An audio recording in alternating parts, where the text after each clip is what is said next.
నమస్తే mood of ఆంధ్రకు స్వాగతం. మార్గదర్శి finance సంస్థ పీకల్లోకి ఇరుక్కుందా అంటే అవుననే సమాధానం ఆర్థిక న్యాయ నిపుణుల నుంచి వస్తోంది.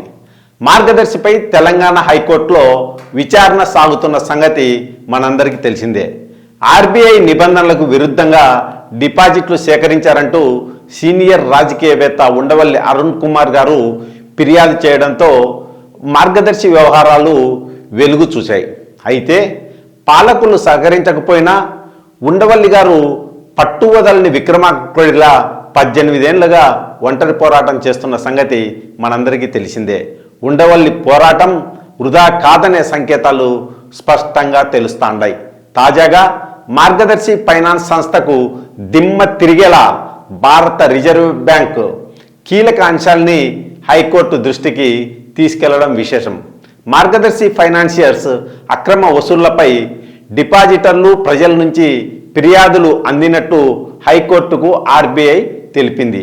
మరీ ముఖ్యంగా మార్గదర్శి ఫైనాన్షియర్స్ హిందూ అవిభాజ్య కుటుంబకర్త రామోజీరావు మరణించారని, కావున తమపై క్రిమినల్ ప్రొసీడింగ్స్ కొనసాగించడం వృధా అని ఆ సంస్థ చేసిన వాదనను ఆర్బీఐ తప్పుపట్టింది. అక్రమంగా సంస్థ ప్రజల నుంచి వసూళ్లు చేసిందని, రామోజీరావు మరణించిన క్రిమినల్ ప్రొసీడింగ్స్ జరగాల్సిందేనని హైకోర్టును ఆర్బీఐ కోరింది.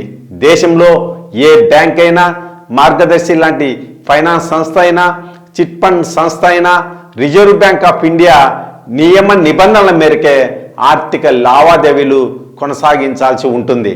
అయితే ఉండవల్లి గారు మొదటి నుంచి మార్గదర్శి నిబంధనలకు విరుద్ధంగా డిపాజిట్లు సేకరిస్తోందని వాదిస్తూ వస్తున్నారు.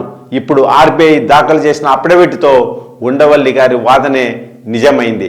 అంతేకాదు, మార్గదర్శి తరపు వాదనలు విన్నా ఆ సంస్థ తప్పు చేసిందనే అర్థమవుతోందని. రామోజీరావు గారు జీవించి లేరు కాబట్టి ఆయన నేరం చేస్తే పిల్లల్ని శిక్షించడం సరైంది కాదని మార్గదర్శి తరపు వాదనలు వినిపించడం ఆశ్చర్యంగా ఉంది. ఒకవేళ తండ్రి తప్పు చేసినా రామోజీరావు గారి కుమారుడైన కిరణ్ను జైలుకు పంపడం ఎంతవరకు కరెక్ట్ అని మార్గదర్శి తరపు న్యాయవాదులు ప్రశ్నించడంతో 18 ఏళ్ల తర్వాత నిజం ఒప్పుకున్నట్టయింది. ఎందుకంటే ఈ కేసు 18 ఏళ్లుగా సాగుతూ ఉంది. అయితే ఈ వాదనతో హైకోర్టు ఏకీభవించలేదు.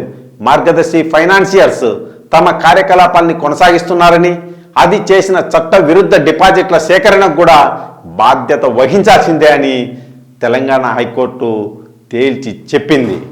దీంతో మార్గదర్శి ఫైనాన్షియర్స్ పీకల్లోతు కష్టాల్లో కూరుకుపోయిందనే చర్చ జరుగుతూ ఉంది.